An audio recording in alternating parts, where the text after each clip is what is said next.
ठीक है। So hello student, good evening. तो आज हम इस वीडियो को जो लास्ट वीडियो हमने डाला था क्लास 10 का इलेक्ट्रोलाइसिस, एक छोटा सा वीडियो था, वो जस्ट बेसिक क्लियर करने के लिए, बेसिक कंसेप्ट को। तो आज का जो वीडियो है ये कंप्लीट आपका रहेगा चैप्टर पूरा इलेक्ट्रोलाइसिस को। तो ये वीडियो आपके लिए बहुत ही ज़्यादा इम्पॉर्टेंट है और ये दो वीडियो के थ्रू से आपका पूरा चैप्टर जो है इलेक्ट्रोलाइसिस वो कंप्लीट हो जाएगा। Not even the for the school exam as well, ये आपका बोर्ड एग्ज़ाम भी और साथ साथ प्री बोर्ड जितने भी हैं ये आपको कंप्लीट आपको सॉल्यूशन देगा। तो इसलिए ये वीडियो आपके लिए इम्पॉर्टेंट है। सो आपको यही बताएंगे कि बोलेंगे, हम सजेशन यही देंगे कि आप जब भी इस वीडियो को देखें तो साथ में पेन और कॉपी रखें और उसको साथ साथ लिखते जाएं, सो दैट कि आपका जो ये है कंप्लीट होते चला जाए साथ साथ। तो ये बहुत ज़रूरी इंपॉर्टेंट होता है। आजकल जो है क्या हो रहा है प्रॉब्लम कि स्टूडेंट जो है लिखना नहीं चाहता, सिर्फ सुनना चाहता है और देखना चाहता है। तो ये एक प्रॉब्लम जो है क्रिएट हो चुका है। तो ये अगर ऐसा रहेगा तो ऑब्वियसली आपको थोड़ा सा देखने के साथ साथ पढ़ने के साथ साथ थोड़ा लिखने का प्रैक्टिस ज़रूरी है, क्योंकि always remember that students that you have to write in board exam as well as any type of exam. तो आपको लिखना है। तो ये हमेशा याद रखिए कि जिस कंडीशन में आपको वहाँ बैठना है, जिस कंडीशन में वहाँ एग्ज़ाम देना है, उसी कंडीशन के हिसाब से आपको अभी से अपने आप को सूटेबल बनाना पड़ेगा। तभी कोई भी स्टूडेंट सक्सेस होता है कि अकॉर्डिंग टू सिचुएशन अगर क्रिएट करते हैं आप पहले से और अपने साथ उसका उसी कंडीशन में आप अपने आप को एडजस्ट करते हैं, अपने आप को प्रैक्टिस करते हैं, तो आप उस समय आप अपने आप को कंफर्टेबल फील करेंगे। तो ये आपको ध्यान में रखना है और उसी के हिसाब से आपको पढ़ाई और प्रिपरेशन करना चाहिए। ठीक है। तो ये मेरा सजेशन है for the if you want to get good marks, अगर 90 मोर देन 90% आप चाहते हो तो हर सब्जेक्ट में आपको ये करना होगा कि इन दैट सिचुएशन, एग्जामिनेशन का जो सिचुएशन होता है, किस कंडीशन में एग्ज़ाम होता है, किस सिचुएशन में एग्ज़ाम होता है और कौन सा सिचुएशन रहता है, कैसे आपको लिखना रहता है, किस तरह से आप लिखते हो। जैसे मिक्स चैप्टर, डिफरेंट चैप्टर्स जितने भी चैप्टर्स हैं सब मिक्स क्वेश्चन आता है, उस कंडीशन उस सिचुएशन में आप ला के प्रैक्टिस करो पहले से, then you will be get success एवं your achievement will be higher. ठीक है। अब अच्छा एग्ज़ाम, अच्छा नंबर लाने के लिए ये आपके लिए ज़रूरी है, आप जानते भी हो। तो इसमें थोड़ा सा भी आप अपने आप को लेथार्जिक मत करो, थोड़ा सा भी आप रिलैक्स इसमें मत हो, इसको फुल फ्लेज में आप इसको फॉलो करिए ये कंडीशन को, तभी आपको इन दैट बोर्ड एग्ज़ाम आप सक्सेसफुल होगे, एक अच्छे नंबर से आप अपने आप को पाओगे, अपने आप को अच्छे नंबर ला पाओगे। ठीक है। तो ये आपको हमेशा ध्यान रखना है। तो हम उसी कंडीशन, इसलिए बार बार हम जो भी वीडियो डालते हैं हम आपको ये इस पे आपको थोड़ा सा प्रिकॉशन लेने बोलते हैं और आपको वार्निंग भी, एक तरह से एक सजेशन भी देते हैं कि आपको कैसे पढ़ना है, किस तरह से अपने आप को प्रिपेयर करना है। ये भी एक बहुत ही इम्पॉर्टेंट फैक्टर होता है। Always remember that it's not only to study blindly, सिर्फ आंख मूंद के पढ़ना नहीं है। At first you have to chalk out your plan and according to that plan वो आपको करना है कि एग्ज़ाम कैसे होगा, किस पैटर्न में होगा, कैसे होता है, लिखना है हमको, तो उसी हिसाब से आपको करना है। तो ये हम मत भूलिए आप। तो आपको लिखने का प्रैक्टिस एक इम्पॉर्टेंट फैक्टर होता है, ये हमेशा याद रखिए। इसीलिए हम यही आपको सजेशन देंगे कि जो वीडियो जब भी आप देखते हैं साथ में एक पेन और पेंसिल लेके या जो भी है कॉपी लेके बैठिए और उसको थोड़ा सा साथ साथ में लिखते जाइए और आप उसको समझिए, जो अप्लाई कीजिए हाँ कैसे हो रहा है। ठीक है। तो चलें आप स्टार्ट करते हैं इस वीडियो को। ये जो है अगला वीडियो जो हम नेक्स्ट जो लास्ट में हम वीडियो जो भी लास्ट इलेक्ट्रोलाइसिस का डाले थे उससे आगे कंटिन्यू कर रहे हैं। तो इसमें जो है हमने मेन पॉइंट्स क्या बताया था, that is called characteristics of electrolysis. तो ये जो कैरेक्टरिस्टिक्स है दैट इज़ कैरेक्टर और कैरेक्टरिस्टिक्स ऑफ इलेक्ट्रोलाइसिस। तो इलेक्ट्रोलाइसिस का क्या क्या कैरेक्टरिस्टिक्स है ये हमने एक शॉर्ट में ऑलरेडी बुक में दिया हुआ है, लेकिन आपको शॉर्ट में समझा के हम बता दे रहे हैं। तो बेसिकली क्या होता है, पॉइंट वाइज हम अगर देखें तो फर्स्ट पॉइंट में आपको इलेक्ट्रोलाइसिस जब होता है तो आपको हमेशा ध्यान रखना है कि इलेक्ट्रोलाइसिस जो होता है वो क्या रहता है, मोल्टेन और एक्वस स्टेट में रहता है।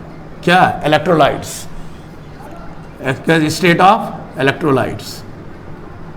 ये पहला पॉइंट्स है।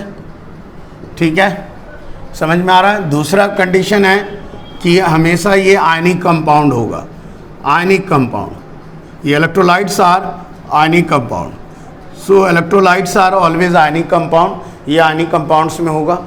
थर्ड पॉइंट इज दैट कि ये डिसोसिएशन होता है, dissociation of ions due to electric current. Same next one, dissociation of ions when electric current pass, when electric current pass, जब इलेक्ट्रिक करंट पास होगा ये डिसोसिएशन होगा आयंस का। दैट इज कौन सा इलेक्ट्रिक करंट? तो डीसी करंट। सो DC current के through से ही होता है, क्योंकि एसी करंट आपको क्वेश्चन आता है why not AC current, because AC current के कारण केमिकल चेंज नहीं होता है। तो due to DC current it brings the chemical change, ये केमिकल चेंज लाता है। So due to passing of DC current the electrolytes और the solution get dissociate and और यू कैन से दैट ये केमिकली चेंज, ये chemically change होता है। AC current में ऐसा डिसोसिएशन नहीं होगा, it means that it do not bring any kind of chemical change. ठीक है, तो ये पॉइंट्स है। नेक्स्ट पॉइंट में आपको देखो कि जो एनायंस है, so anions that is negative ions move to, ये मूव करेगा to cation, anode, move to anode, ये मूव टू एनोड में मूव करेगा। And cations that is positive ion, ये मूव करेगा मूव टू कैथोड, ये मूव टू कैथोड, ये cathode में मूव करेगा। ठीक है, ये एक पॉइंट्स है। नेक्स्ट पॉइंट इज दैट कि जो डिस्चार्ज करेगा, जो इलेक्ट्रोकेमिकल सीरीज में लोअर पोजीशन में है, तो लोअर जो पोजीशन होगा, lower position of ions, lower position of ions deposited और discharge at electrode, at the electrodes, ये लोअर पोजीशन जो रहेगा वो डिस्चार्ज होगा इलेक्ट्रोड्स पे, चाहे एनोड हो चाहे कैथोड हो। अगर पॉजिटिव आयन है तो पॉजिटिव आयन में जो लोअर पोजीशन होगा वो डिस्चार्ज होगा। जैसे मान लीजिए सबसे ऊपर पोटाशियम है, उसके बाद मान लीजिए सपोज हम दे रहे हैं हाइड्रोजन है, हाइड्रोजन के नीचे कॉपर है, तो हमारा डिस्चार्ज क्या होगा? ये कॉपर होगा डिस्चार्ज, हाइड्रोजन और अदर जो है वो नहीं होगा। तो जो लोअर पोजीशन है वो डिस्चार्ज होगा, चाहे एनोड हो चाहे कैथोड हो। अगर कैथोड में जाते हैं तो मान लीजिए SO4 सबसे ऊपर है और सबसे नीचे OH माइनस है, तो OH माइनस डिस्चार्ज होगा एट द लोअर पोजीशन। जो भी लोअर पोजीशन है वो डिस्चार्ज होगा normally, it's a normal general tendency, general rule is there. तो ये आपको समझ में आया। ये these are the characteristics of electrolysis, ये इलेक्ट्रोलाइसिस का आपका कैरेक्टरिस्टिक है, ये आपको ध्यान में रखना है। तो इसको, इस पॉइंट्स को आप रटना नहीं है, सिर्फ समझो आप क्या है, किस तरह से होता है, तो ये इसको ध्यान में रखना है इस तरह से। अब आते हैं नेक्स्ट में, अगला ये में आते हैं, आगे प्रोसीड करते हैं। उम्मीद है ये समझ में आ गया होगा। तो हम एक एग्जांपल देके आपको दिखा रहे हैं एक कैरेक्टरिस्टिक में। जैसे मान लीजिए सपोज NaCl है, तो NaCl अगर सॉलिड है, if it is solid state, so solid state अगर है तो ये क्या होगा? It do not behaves as an electrolytes, तो ये होगा non electrolytes, non electrolyte, it behaves as a non electrolyte. जैसे हमने कहा था आपको कि आइदर एक्वस या सॉल्यूशन में होगा या molten state. So NaCl solution then it behaves as an electrolyte, तब ये हमारा इलेक्ट्रोलाइट का बिहेव करेगा। So it's a clear. अब इससे एक एग्जांपल हम लोग ले लेते हैं कि सॉल्यूशन है मीन्स व्हाट, जब सॉल्यूशन है तो NaCl और वाटर H2O, क्योंकि सॉल्यूशन है, ये जब सॉल्यूशन है तो वाटर भी आएगा यहाँ, तो Na plus and Cl minus ये आता है, और साथ में आपका आएगा H plus and OH minus, ये इस तरह से आपका इस केस में आता है। तो ये ओवरऑल अगर आप सिंपली समझें तो ये जो है, अगर आप इसको मिटा देते हैं, अगर हम इसको मिटा देते हैं अभी, अगर मान लीजिए ये है, तो ओवरऑल आप ये समझो कि ये माइग्रेट किधर करेगा, ये कहाँ जाएगा? ये पॉजिटिव चार्ज है तो मेटल्स आर पॉजिटिव, तो ये जो है मेटल है ये इलेक्ट्रो पॉजिटिव होता है, ये नॉन मेटल्स इलेक्ट्रो नेगेटिव होता है। नॉन मेटल्स क्या होगा? Electro negative. ठीक है। तो ये माइग्रेट कहाँ करेगा, ये कैथोड की तरफ जाएगा, ये हम आपको सिर्फ समझाने के लिए इसको बता रहे हैं। और ये माइनस है, ये एनोड की तरफ जाएगा, ठीक है। यही इसका बेसिक कंसेप्ट है। तो ये हमारा क्या कहलाएगा, ये कहलाएगा कैटायन और ये कहलाएगा एनायन। ये एनायन है। तो इस तरह से आप देख रहे हो कैटायन जो है ये नेगेटिव इलेक्ट्रोड, ये नेगेटिव इलेक्ट्रोड की ओर मूव करेगा, नेगेटिव इलेक्ट्रोड की ओर मूव करेगा, और एनायन जो है ये पॉजिटिव इलेक्ट्रोड की ओर मूव करेगा, ठीक है। तो ओवरऑल ये जो है आपका फ्लो चार्ट है। नॉर्मली इसको हम लोग फॉलो करते हैं। ये एक पार्ट को ध्यान रखना कि जितने भी मेटल्स होते हैं they form cation, non metals जो होंगे दे फॉर्म एनायन। तो अब हम लोग आगे आते हैं, आगे देखते हैं कि ये आपको इसके आगे जो है डिसोसिएशन, ये डिसोसिएशन और आयनाइजेशन दो एक टॉपिक्स है, दो इम्पॉर्टेंट टॉपिक्स है। ये भी आपका इम्पॉर्टेंट टॉपिक्स है, कैसे है इसको आगे डिस्कस करेंगे। तो ये आपका हुआ एक तरह का कैरेक्टरिस्टिक ऑफ इलेक्ट्रोलाइसिस। इसमें बेस होता है कि मेटल जो होगा, जो कैटायन होगा वो मूव करेगा कैथोड की ओर, जो एनायन है वो मूव करेगा एनोड की तरफ। इसका भी क्राइटेरिया है, हम लोग डिस्कस करेंगे उसका क्राइटेरिया को भी। तो इसका क्राइटेरिया ये है, देखना है, इसको भी हम लोग डिस्कस करेंगे। अब आ जाते हैं, एक टॉपिक है दैट इज़, उसको हम लोग बोलते हैं आयनाइजेशन एंड डिसोसिएशन। तो ये भी जान लेते हैं पहले, एक एक करके आपको आराम से समझना है। इसके पहले जो हमने बताया था कि ये इलेक्ट्रोलाइसिस का कैरेक्टरिस्टिक, इलेक्ट्रोलाइसिस का कैरेक्टरिस्टिक में ये जितने भी पॉइंट्स हमने बताया ये आपका आएगा। लास्ट वाला जो अभी बताएं ये भी आपको एक एग्जांपल देके हमने बताया था कि that is characteristics of electrolysis.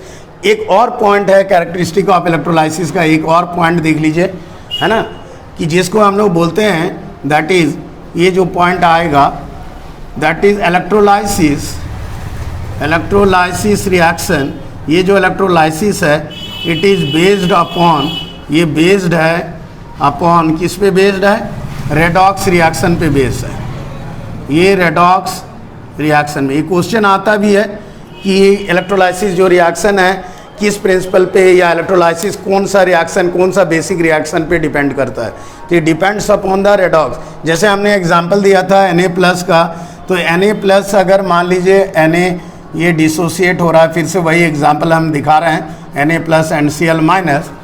तो अगर हम देखते हैं कि एट कैथोड, तो एट कैथोड में क्या होगा, ये Na+ आएगा। तो Na+ आया यहाँ पे, और कैथोड के पास क्या है, इलेक्ट्रॉन ज़्यादा है, ये इलेक्ट्रॉन को क्या करेगा, गेन करेगा, और ये इट बिकम्स न्यूट्रलाइज, ये न्यूट्रल हो गया, क्योंकि ये पॉजिटिव चार्ज है, इलेक्ट्रॉन को गेन किया, न्यूट्रल हो गया। तो ये कैथोड पे आएगा। अगर आप देखते हैं एट एनोड, तो एनोड पे कौन आएगा, मूव करेगा, दैट इज़ Cl-, और ये नेगेटिव चार्ज है, ये एनोड पे आया, एनोड पॉजिटिव होता है, तो ये अपना ये पॉजिटिव है, ये हमारा पॉजिटिव है, यहाँ पे ये नेगेटिव है, जस्ट ऑपोजिट होगा, पॉजिटिव नेगेटिव, नेगेटिव पॉजिटिव। तो ये नेगेटिव है, अपना इलेक्ट्रॉन को क्या करेगा, ये लूज़ करेगा, एंड Cl आएगा। तो इस तरह से ओवरऑल आप जब देख रहे हो कि इस तरह से ये रिएक्शन का पैटर्न है। तो ये जो हमारा एनोड हो रहा है, लॉस ऑफ इलेक्ट्रॉन, ये हमारा क्या है, loss of electron, that is oxidation. ये इसको हम लोग बोलते हैं ऑक्सीडेशन। तो यहाँ पे एनोड में ये भी क्वेश्चन आता है कि एनोड में ऑक्सीडेशन होता है कि रिडक्शन होता है। तो ऑक्सीडेशन कहाँ होता है, कौन सा इलेक्ट्रोड पे, तो ऑक्सीडेशन होता है एनोड पे। दूसरा है यहाँ पे गेन ऑफ इलेक्ट्रॉन, तो ये हमारा गेन ऑफ इलेक्ट्रॉन है, दैट इज़ रिडक्शन। तो यहाँ हमारा रिडक्शन होगा। तो गेन ऑफ इलेक्ट्रॉन, कैथोड में गेन हो रहा है, इलेक्ट्रॉन ले रहा है, तो ये रिडक्शन होगा। और एनोड में लॉस हो रहा है इलेक्ट्रॉन, क्लोरीन आके लॉस कर रहा है अपना इलेक्ट्रॉन को, तो loss of electron that is oxidation. It means that anode में ऑक्सीडेशन होता है और कैथोड में रिडक्शन होता है। अगर ओवरऑल देखें तो यही हमारा रिएक्शन था इलेक्ट्रोलाइसिस का। अगर आप दोनों ऐड कर देते हैं तो दोनों ऐड करने पे आपका इस तरह से आएगा। कैसे आएगा देखिए, तो ये जो माइनस प्लस है ये कैंसिल हो जाएगा, दैट इज़ आपका हो गया Na+ और Cl- दैट इज़ NaCl। इस तरह से आपका ये इलेक्ट्रोलाइसिस आपका पूरा होता है, ये आपको ध्यान देना है, ठीक है। तो ओवरऑल जो आप देखते हैं तो आपको ये नहीं देखना है, ओवरऑल आप ये समझिए कि ये इस तरह से होता है। कहीं कहीं पे आप इक्वेशन देखो इस तरह से है, यहाँ गेन किया है, यहाँ पे लॉस किया है, इलेक्ट्रॉन कैंसिल हो गया, Na+ और ये दोनों मिलके NaCl हो रहा है। तो ये क्या है, ऑक्सीडेशन और रिडक्शन मिलके, और you can say that NaCl, Na+ and Cl-।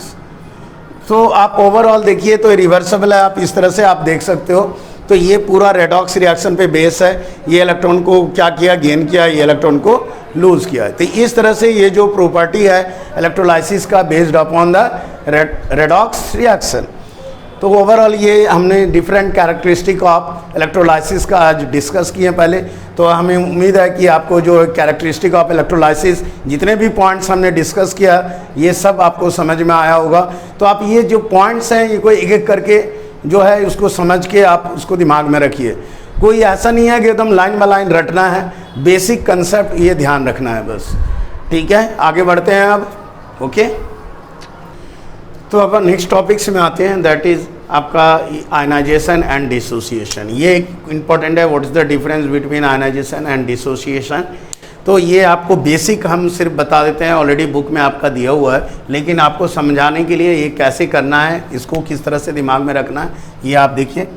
जैसे ये हमने लिखा आयनाइजेशन और ये है डिसोसिएशन।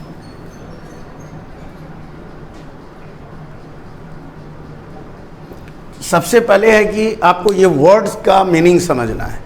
आयनाइजेशन का मतलब हो गया फॉर्मेशन ऑफ आयंस। यहाँ आयंस बनता है, मतलब फॉर्म करता है, पहले से आयन के रूप में नहीं है। और डिसोसिएशन का मतलब है पहले से आयन है, ओनली डिसोसिएट होता है, मतलब अलग होता है। जब अलग हो रहा है इसका मतलब पहले से इसमें है।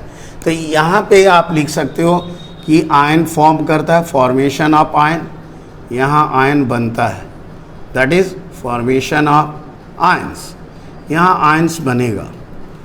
और दूसरा यहाँ पे है ऑलरेडी ब्रेक होना, separation of ions, separation of ions, सिर्फ आयन यहाँ सेपरेट होता है, दैट इज आयंस पहले से ही प्रेजेंट है, ions are already present, already present, ये पहले से ही प्रेजेंट होता है, ये सिर्फ अलग होता है। फिर पहला क्लियर हो गया, इसी से आपका मैक्सिमम जो है बेसिक क्लियर होगा। सेकेंड पॉइंट है कि ये जब आयनाइजेशन हो रहा है, आयंस फॉर्म कर रहा है, मीन्स ये पोलर कोवलेंट कंपाउंड में होता है, polar covalent compound. Polar covalent compound जब रहेगा तो ये हमारा आयनाइजेशन होगा।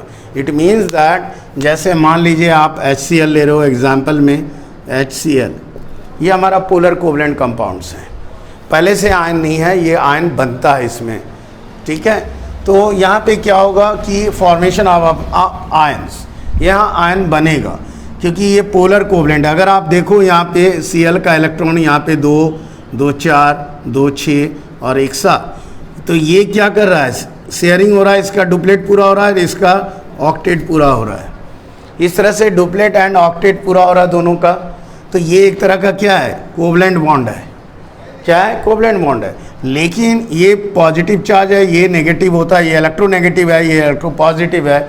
और you can say that difference in electron cloud, इसके कारण यहाँ पे स्लाइटली ये पॉजिटिव चार्ज होगा, it create slightly negative charge, क्योंकि इसका जो इलेक्ट्रॉन है, हाइड्रोजन का जो इलेक्ट्रॉन है, slightly drifted towards chlorine side, ये क्लोरीन की तरफ थोड़ा अट्रैक्ट हो जाता है। So therefore it is slightly positive and slightly negative. इसी तरह का आपका एग्जाम्पल है अमोनिया के केस में आता है, NH3 के केस में भी आता है ना।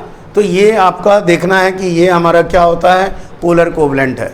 ठीक है, तो इस केस में क्या होता है कि फॉर्मेशन ऑफ आयन, आयन बनता है when it form aqueous solution.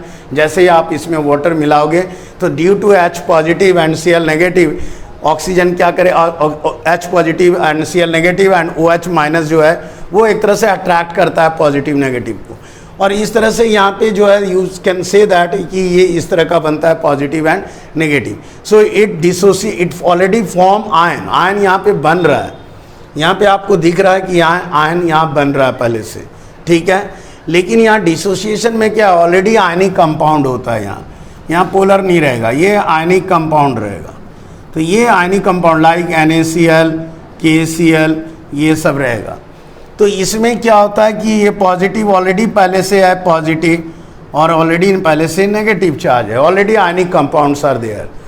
Ionic covalent, you know that is electrovalent bond, ionic bond है। तो यहाँ पे पॉजिटिव नेगेटिव है, ये डोनर है, ये एक्सेप्टर है। तो इस तरह से दोनों के बीच में एक फोर्स ऑफ अट्रैक्शन क्रिएट होता है, या बॉन्ड क्रिएट है, दिट इज आयनिक बॉन्ड जिसको बोलते हैं, या फोर्स ऑफ अट्रैक्शन होता है due to electrostatic force of attraction, है ना। तो इलेक्ट्रोस्टैटिक फोर्स ऑफ अट्रैक्शन है। ये इलेक्ट्रोस्टैटिक फोर्स के कारण क्या होता है, ये दोनों आपस में जुड़ा रहता है। तो वाटर में जैसे डालते हैं तो क्या होता है, ये भी आयनिक कंपाउंड है, वाटर भी क्या है positive H+ and OH minus negative. तो आयनिक आयनिक क्या होगा, ये डिसोसिएट होता है, Na+ एंड Cl- अलग हो जाता है। तो इन द आयनिक और in aqueous solution it dissociate into Na+ and Cl-। ये सिर्फ डिसोसिएट होता है, सिर्फ अलग होता है, ठीक है। तो ऑलरेडी इसमें पहले से आयनिक कंपाउंड है, मतलब पहले से आयनिक पार्टिकल्स है, Na+ and Cl-, only dissociate. ये सिर्फ एक्वस सॉल्यूशन में डिसोसिएट होता है। तो यही बेसिक आपका यहाँ डिफरेंस है कि यहाँ पोलर कोवलेंट, यहाँ आयनिक कंपाउंड, यहाँ पे फॉर्मेशन ऑफ आयन होता है, यहाँ ऑलरेडी सेपरेशन ऑफ आयंस होता है। तो ये दो इंपॉर्टेंट आपका पॉइंट्स हैं, ये दोनों इंपॉर्टेंट पॉइंट्स को आप याद रखिए। This is called ionization and this is called dissociation. तो बेसिक ये आपका है, ये आराम से हमको लगता है आपको समझ में आ गया होगा कि ये क्या बेसिक बेस है इसका, ठीक है। नेक्स्ट आगे अगेन आप मूव करते हैं आगे की ओर। अब आते हैं एक और बेसिक है, ये भी आपको जानना होगा क्योंकि इसका भी यूज़ आगे होगा इलेक्ट्रोलाइसिस में। ये आपके लिए इम्पॉर्टेंट है, बेसिक आपका कंसेप्ट क्लियर करेगा। तो ये आप देखिए, हमने कैटायन का सीरीज़ बनाया है, एक बीच में हमने गैप दिया, यहाँ भी कुछ अदर एलिमेंट्स हैं, अदर कैटायंस हैं यहाँ पे। नहीं, हमने जो इंपॉर्टेंट है उसको दिया, जैसे K+, Ca2+, Na+, यहाँ बीच में और भी होता है, इसको हमने छोड़ा है, जिंक है, इस तरह से आयरन है, यहाँ हाइड्रोजन आ गया, इसके नीचे कॉपर है, इस तरह का हमने सीरीज़ बनाया। तो ये जो सीरीज़ है, यू नो दैट ये रिएक्टिविटी सीरीज़ में क्या होता है, जस्ट ये पोटासियम अगर मेटल का सीरीज़ लेंगे विदाउट कैटायन, सिर्फ मेटल है, तो ये पोटासियम सबसे ऊपर आएगा, प्लेटिनम सबसे नीचे आएगा, ठीक है। तो इस तरह से हम लोग लेता है, लेकिन इसका मतलब है कि सबसे रिएक्टिव तो ये होता है potassium, because it easily loose its electron. ये क्या कर रहा है, इजीली लूज कर रहा है अपना इलेक्ट्रॉन्स को, सबसे जल्दी लूज कर रहा है, और ये हमारा इलेक्ट्रॉन को लेट से लूज कर रहा है, ठीक है। इट मीन्स दैट जो लेट से लूज कर रहा है इलेक्ट्रॉन्स का मतलब है कि ये जब कैथोड में जाएगा तो सबसे जल्दी इलेक्ट्रॉन को गेन करेगा।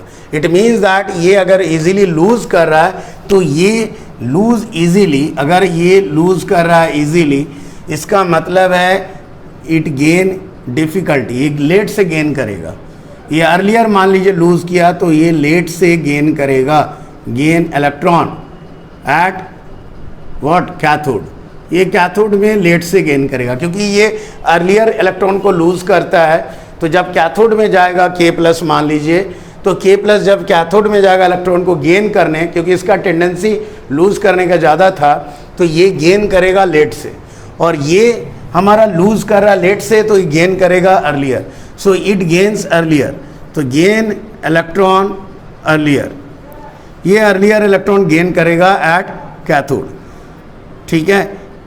इसीलिए क्या होता है, फॉर दिस रीज़न जब ये मूव करता है, this cations are move towards where, ये कहाँ जाएगा मूव करके, किस इलेक्ट्रोड में जाएगा, तो कैथोड की तरफ जाएगा। तो जब कैथोड में जाएगा ये इलेक्ट्रॉन को गेन करने के लिए, तो इलेक्ट्रॉन का जो गेन होगा वो लोअर जो होगा, जो नीचे होगा लोअर पोजीशन, वो पहले इलेक्ट्रॉन को गेन करेगा। तो लोअर इन पोजीशन, जो लोअर पोजीशन में होगा, ये इसको आपको कंसेप्ट को क्लियर कर लेना है कि जो लोअर इन पोजीशन होगा वो गेन करेगा इलेक्ट्रॉन को अर्लियर, गेन इलेक्ट्रॉन अर्लियर, ये अर्लियर इलेक्ट्रॉन को गेन करेगा, देयरफॉर ये डिस्चार्ज होगा पहले। So discharge at cathode, so discharge at cathode में ये अर्लियर डिस्चार्ज होगा, क्लियर, ये डिस्चार्ज अर्लियर एट कैथोड, ये डिस्चार्ज होगा आपका कैथोड पे पहले। ठीक है, समझ में आया? तो आपसे फिर से एक बार रिपीट कर दे रहे हैं, आप ऐसे सिंपली दिमाग में रखिए कि जिसका पोजीशन लोअर होगा वो इलेक्ट्रॉन को जो है वहाँ जाके इलेक्ट्रॉन को पहले गेन करेगा, अर्लियर गेन करेगा। जो ऊपर है वो इलेक्ट्रॉन को इजीली लूज किया है तो गेन डिफिकल्टी से होगा, लेट से गेन करेगा। इट मीन्स दैट जो लोअर पोजीशन में होगा वो कैथोड पे डिस्चार्ज होगा, क्योंकि वो इलेक्ट्रॉन को पहले क्या करेगा, इलेक्ट्रॉन को गेन कर लेगा। तो इलेक्ट्रॉन को जो गेन पहले करेगा वो डिस्चार्ज होगा कैथोड पे। इसीलिए लोअर पोजीशन जो होगा वो कैथोड पे डिस्चार्ज होगा, क्योंकि ये इलेक्ट्रॉन को गेन अर्लियर करेगा। ठीक है, इसी तरह से सिमिलरली यहाँ पे है एनायन। एनायन के केस में भी यही होता है कि जो लोअर पोजीशन है वो अर्लियर गेन करे, यहाँ पे लूज करेगा।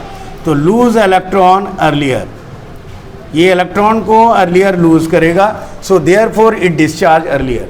तो ये डिस्चार्ज होगा पहले और ये डिस्चार्ज होगा बाद में। अगर मान लीजिए SO4 and OH2 OH minus दोनों है, वो both are migrate towards the काम एनायन है, माइग्रेट्स किधर होगा, एनोड में। अब एनोड की ओर दोनों माइग्रेट हुआ तो एनोड में अपना इलेक्ट्रॉन को ये भी देना चाहेगा, ये भी अपना इलेक्ट्रॉन को लूज़ करना चाहेगा और ये भी करना चाहेगा, लेकिन ये इलेक्ट्रॉन को लूज़ ये पहले करेगा, अर्लियर करेगा। इसका टेंडेंसी ज़्यादा होगा, ये अर्लियर इलेक्ट्रॉन को लूज़ करेगा, देयरफॉर ये डिस्चार्ज होगा एट, कहाँ पे डिस्चार्ज होगा, एनोड में। तो एनोड में अपना इलेक्ट्रॉन को पहले देगा और डिस्चार्ज हो जाएगा। तो ये आपको ध्यान में रखना है। इलेक्ट्रोड का जब रिएक्शन आपको लिखना है, जब आएगा इलेक्ट्रोलाइसिस, जैसे इलेक्ट्रोलाइसिस ऑफ H2SO4 का, या फिर इन प्रेजेंस ऑफ, और electrolysis of CuSO4, copper sulphate है, लेड ब्रोमाइड है, जो भी इसमें आएगा उसमें हम लोग इसका इस्तेमाल होगा। तो इस पर आपको ध्यान देना है। आई थिंक ये कंसेप्ट क्लियर हो गया। अपार्ट फ्रॉम दिस, इसके साथ साथ एक और इम्पॉर्टेंट है जो हम लोग डिस्कस कर लेते हैं यहाँ पे, कि इसके साथ साथ आपको ये ध्यान देना है, हमने यहाँ पे कैटायन को थोड़ा हटा देते हैं, इसको हम कैटायन को हटा देते हैं, सिर्फ इलेक्ट्रोकेमिकल सीरीज रखते हैं। इलेक्ट्रोकेमिकल सीरीज हम रखते हैं, ये नॉर्मल मेटल्स है, this is electrochemical series of metal. तो ये मेटल्स का इलेक्ट्रोकेमिकल सीरीज है मान लीजिए, और इसको हमने यहाँ से हटा दिया। अब नेक्स्ट टॉपिक में आ जाते हैं कि आप देखिए यहाँ पे हाइड्रोजन है। नाउ क्वेश्चन आता है कि इलेक्ट्रोकेमिकल सीरीज ऑफ मेटल, ये मेटल का इलेक्ट्रोकेमिकल सीरीज है, then why hydrogen is here. Hydrogen एक नॉन मेटल है, फिर भी ये इलेक्ट्रोकेमिकल सीरीज में, मेटल का सीरीज में हमने डाला, या इसका प्लेस है, ये place, it placed in metal का इलेक्ट्रोकेमिकल सीरीज में इसका प्लेस क्यों है, वाई हाइड्रोजन इज प्लेस्ड। तो why hydrogen is placed in electrochemical series of metal. So reason is that because, इसका कारण क्या है कि हाइड्रोजन लाइक मेटल्स, मेटल की तरह hydrogen also form positive charge, that is H+ charge. ये हमारा H+ charge positive charge form करता है। हाइड्रोजन भी क्या करता है, H+ आयन देता है, H पॉजिटिव।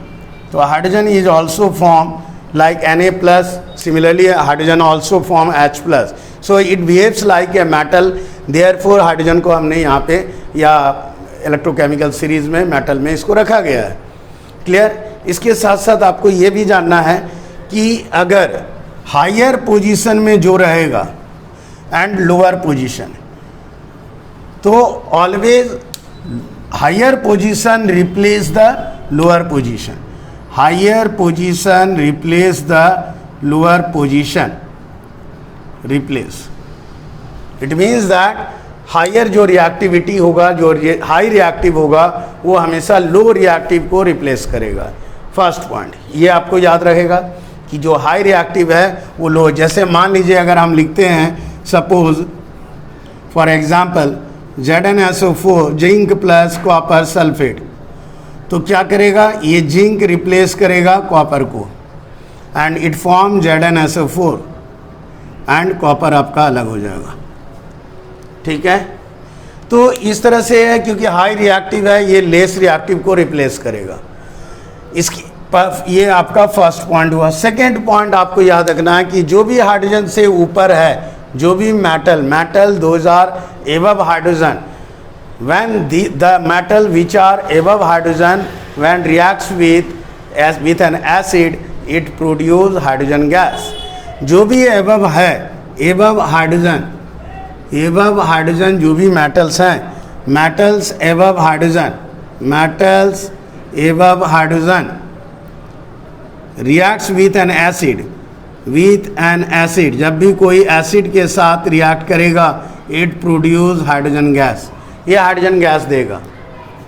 ठीक है, जो मेटल हाइड्रोजन के सीरीज में ऊपर है वो हमेशा जब एसिड के साथ रिएक्ट करेगा तो हाइड्रोजन गैस देगा। लेकिन एसिड में कौन कौन सा? HCl, H2SO4, not HNO3। ये HNO3 के साथ नहीं होगा, बिकॉज HNO3 वाई नॉट, क्यों नहीं HNO3 प्रोड्यूस करेगा hydrogen gas? So because HNO3 is strong oxidizing agent, it is a strong oxidizing agent, ये स्ट्रॉन्ग ऑक्सीडाइजिंग एजेंट होता है और ये क्या करेगा? ये ऑक्सीडाइज कर देगा हाइड्रोजन को इनटू वाटर, ये कन्वर्ट कर देगा वाटर में, हाइड्रोजन गैस आपका प्रोड्यूस नहीं होगा। ठीक है, तो यहाँ पे आप देख रहे हो कि हाइड्रोजन गैस प्रोड्यूस हो रहा है, बट अगर हम एसिड लेते हैं HCl और H2SO4 के जगह में, अगर if I take HNO3, if I use HNO3 in place of HCl and H2SO4, then HNO3 acts as a strong oxidizing agent and it do not produce hydrogen. Instead of hydrogen it produce H2O, water, H2O, because it oxidizes hydrogen into water.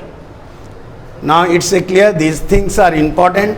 आपको ये point wise आपको ध्यान में रखना है, ये अलग से हमने बताया। These are the characteristic of आपका इलेक्ट्रोकेमिकल सीरीज में आता है मेटल का, और हमने इसके पहले जो बताया था वो कैटायन का। जब ये डिस्चार्ज होगा, कौन डिस्चार्ज होगा? तो लोअर पोजीशन में जो कैटायन होगा वो आपका डिस्चार्ज होगा कहाँ पे? वो कैथोड में डिस्चार्ज होगा जो लोअर पोजीशन में है। रीज़न है कि कैथोड में अपना इलेक्ट्रॉन को ये इजीली गेन करेगा। सिमिलरली एनायन के केस में जो लोअर पोजीशन में है वो डिस्चार्ज होगा क्योंकि अपना इलेक्ट्रॉन को इजीली और अर्लियर ये लूज़ करेगा। कहाँ पे लूज़ करेगा? एनोड में। तो इस तरह का ये जो बेसिक आपका थिंग्स है, बेसिक कंसेप्ट है, ये आपको क्लियर रहना चाहिए। अब आप लोग जब आगे बढ़ेंगे तो इसका इस्तेमाल होगा, ये एप्लीकेबल होगा, कैसे हम इसको यूज़ करते हैं इसको हम लोग देखेंगे आगे। ओके ना? I think it's a clear now. Okay, now आते हैं क्राइटेरिया के ऊपर कि that is selective discharge of ions का सेलेक्टिव डिस्चार्ज कैसे होता है, how to select the ions. So you can say that selective discharge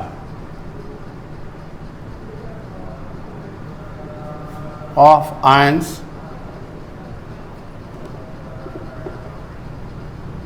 at electrodes, ये क्या क्या क्राइटेरिया है, किसको हम प्रेफर करेंगे? तो फर्स्ट पॉइंट है प्रेफर का position, that is position of ions. Position of ions, जैसे हमने कहा था कि अगर आयन का पोजीशन लोअर पोजीशन होगा तो वो डिस्चार्ज होगा, तो इसमें आप लिख सकते हो lower position. So lower in position, जो आयन लोअर पोजीशन में होगा वो डिस्चार्ज होगा। सेकेंड पॉइंट है कि nature of electrode, nature of electrode, electrode का नेचर कैसा होता है, एक्टिव और इनर्ट। अगर इनर्ट है तो नेचर इलेक्ट्रोलाइट पे डिपेंड करेगा पोजीशन पे, और अगर एक्टिव है तो वो उस एक्टिव इलेक्ट्रोड पे डिपेंड करेगा, जिसको हम लोग डिस्कस करेंगे लेटर ऑन। और थर्ड वन है concentration of ions, concentration of ions. ये तीन हमारा क्राइटेरिया, इसी बेसिस पे डिस्चार्ज होता है आयंस का। हमने एक एक करके आपको दिखा रहे हैं कि एग्जाम्पल देखें तो आपका क्लियर होगा। जैसे फर्स्ट का क्लियर कर रहे हैं, first point this one, that is first one. हम यहाँ पे एक एग्जाम्पल देके आपको बता रहे हैं, एग्जाम्पल से आपका क्लियर हो जाएगा। जैसे मान लीजिए हमने लिया इलेक्ट्रोलाइसिस कर रहे हैं कॉपर सल्फेट का, copper sulphate, electrolysis of copper sulphate solution. ठीक है, ये मान लीजिए इनर्ट है, इनर्ट इलेक्ट्रोड भी यूज़ कर रहे हैं। तो आपको मान लीजिए कॉपर सल्फेट का सॉल्यूशन है, मतलब क्या होगा, कॉपर सल्फेट का आयनाइजेशन होगा Cu2+ एंड SO4 2-। इसके साथ साथ सॉल्यूशन है, मतलब वाटर है H2O। तो H plus and OH minus, ये आपको देखना है। So what we see here, 2 cations and 2 anions.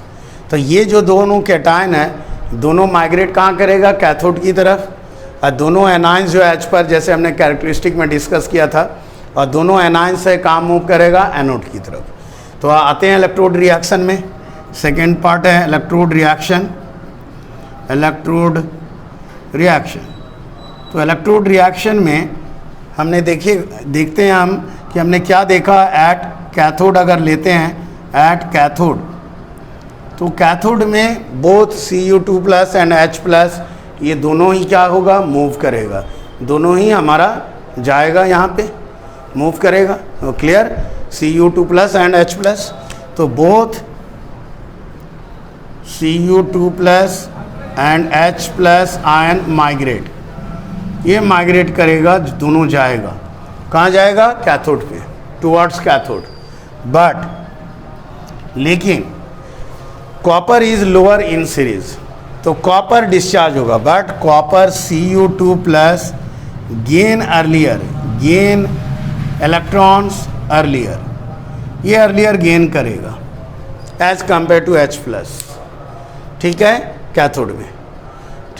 सो क्यों, क्योंकि हम लोग अभी बताए, हमने आपको डिस्कस किए थे कि पोजीशन जो है, ये पोजीशन है, लोअर पोजीशन कॉपर का होता है इलेक्ट्रोकेमिकल सीरीज में, ठीक है। Cu2 प्लस का पोजीशन लो होता है H प्लस के कंपेयर में, तो ये क्या होगा, देयरफॉर Cu2 प्लस हमारा गेन करेगा इलेक्ट्रॉन को, क्विकली क्या करेगा, गेन करेगा, and it get neutralize, and ये डिस्चार्ज होगा यहाँ पे, ये कॉपर डिस्चार्ज हो जाएगा, दैट इज कहाँ, तो आपका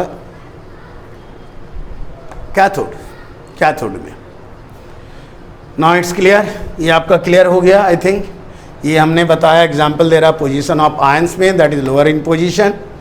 नाउ आप दूसरा में आते हैं, सेकेंड स्टेप में आते हैं कि सेकेंड स्टेप जो होगा ये OH माइनस एंड SO4 के बीच आएगा, that is at anode.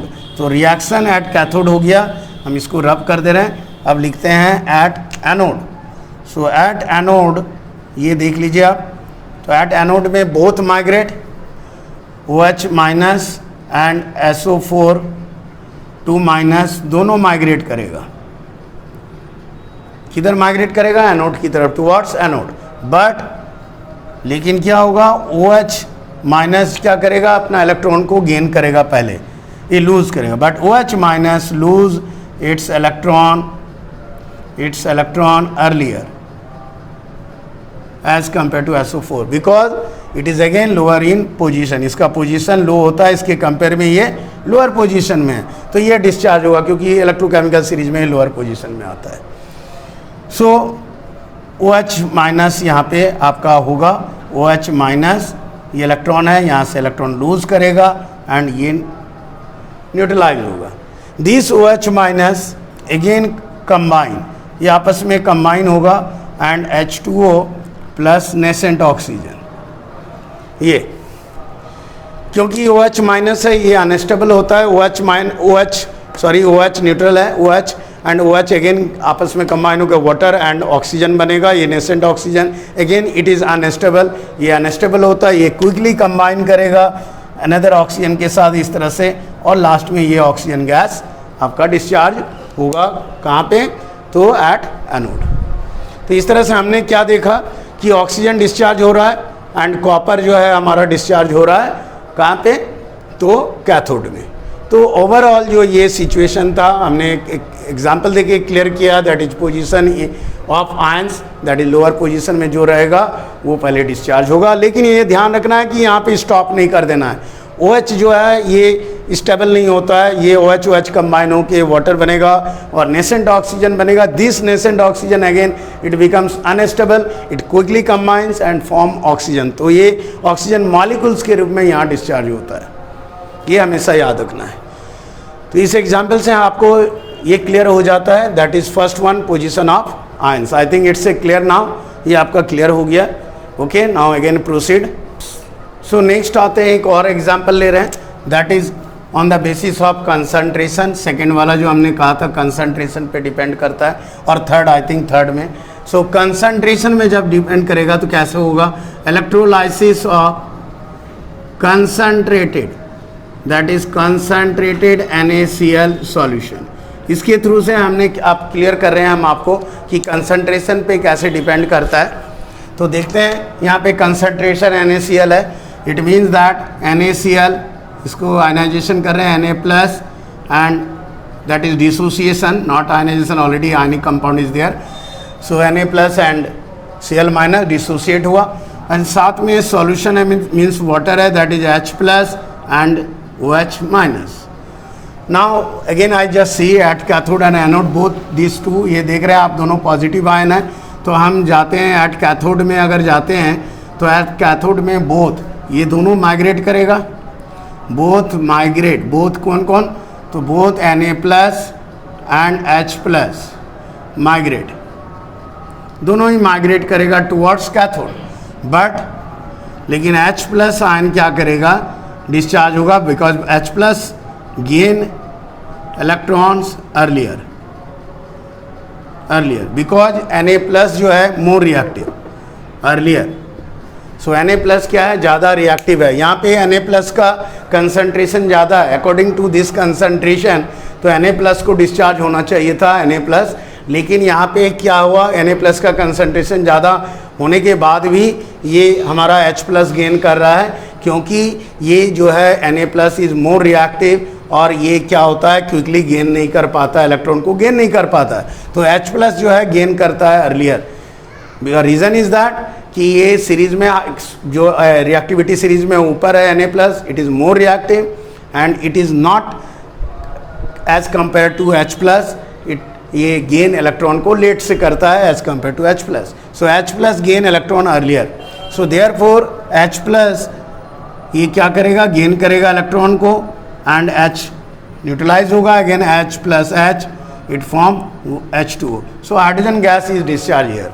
Similarly अगर आप देखो एट दैट इज एनोड, तो एनोड में क्या होगा कि बोथ माइग्रेट, ये दोनों माइग्रेट करेगा, both Cl and OH minus migrate, दोनों माइग्रेट करेगा, दोनों जाएगा बट टुवर्ड्स एनोड। लेकिन क्या होगा, यहाँ पे OH होना चाहिए, according to the position, reactivity का जो पोजीशन है उसके हिसाब से OH माइनस लोअर पोजीशन में है, OH माइनस को डिस्चार्ज होना चाहिए था। लेकिन आपको यहाँ पे ध्यान रखना है कि कंसंट्रेशन Cl का ज़्यादा है ना, but Cl minus lose its electron earlier, ये क्यों रीज़न है, ड्यू टू हाई कंसंट्रेशन, इसका कंसंट्रेशन ज़्यादा है, हाई कंसंट्रेशन, ठीक है। तो Cl माइनस जो है इलेक्ट्रॉन को ये क्या करेगा, लूज करेगा एंड ये फॉर्म Cl इस तरह से दो बार आएगा, आपस में कंबाइन अनस्टेबल है and Cl2 form. So in this way ये आपका एट एनोड में डिस्चार्ज हो रहा है और ये हमारा कैथोड में डिस्चार्ज हो रहा है। सो यहाँ तो Cl आ रहा है लेकिन यहाँ सोडियम नहीं आके हाइड्रोजन आ रहा है। Always remember that reason is this. Now it's a clear, I think ये आपको क्लियर हो गया कि NaCl का concentration of electrolysis of concentrated NaCl का किस तरह से होता है। तो आई थिंक इस तरह से कंसेप्ट को आपको इलेक्ट्रोलाइसिस को करना है। तो आज जो है आज का वीडियो थोड़ा लंबा हो जा रहा है, हमने सोचा था कि एक ही वीडियो है, एक एट ए लेंथ आप उसको सारा कवर कर दें। जैसे इसमें आता है कॉपर सल्फेट का भी आएगा, लेड ब्रोमाइड का आएगा आगे। कॉपर सल्फेट का दो अलग अलग इलेक्ट्रोलाइसिस है, जिसमें आपका प्लेटिनम के साथ है और कॉपर इलेक्ट्रोड के साथ यूज़ है, वो बताएंगे, बहुत ही इंपॉर्टेंट है वो। और साथ साथ लेड ब्रोमाइड का इलेक्ट्रोलाइसिस है, ये भी बहुत इंपॉर्टेंट है। इसलिए हमने क्या किया है, जो नेक्स्ट जो वीडियो हमने डालेंगे, क्योंकि आज इट्स नॉट पॉसिबल, क्योंकि ये काफ़ी लेंदी हो जाएगा, आपके लिए भी काफ़ी डिफ़िकल्ट होगा इसको रिकैपिचुलेट करने में। तो सो दैट आप इसको करिए। हाँ, नेक्स्ट वीडियो में हमने उसको सेपरेट करके जो है एक इलेक्ट्रोलाइसिस हम नेक्स्ट वीडियो में हम डालेंगे, दैट इज़ लेड ब्रोमाइड का, कॉपर सल्फेट का। सो आई थिंक एक और वीडियो जो होगा वो आपके लिए लास्ट वीडियो होगा, जिसमें आपका जो है पूरा कंप्लीट जो है इलेक्ट्रोलाइसिस चैप्टर आपका ये 3 जो है कंटिन्यूस 3 वीडियो हमने डाल रहे हैं। जैसे पहला वीडियो हमने डाला पहले, इसके जस्ट पहले डाला था, और आज एक वीडियो है और एक और वीडियो हमने डालेंगे इसके बाद। तो इस तरह से 3 क्लासेस 3 वीडियो के थ्रू से आपका ये जो पूरा इलेक्ट्रोलाइसिस है ये कंप्लीट हो जाएगा। So I think it's if any kind of doubts you can just inform me, और हम कोशिश करेंगे आपको ये जो भी डाउट्स है, जो भी प्रॉब्लम है, उसको हम सॉर्ट आउट करें। So okay student, I think it's clear now. Okay.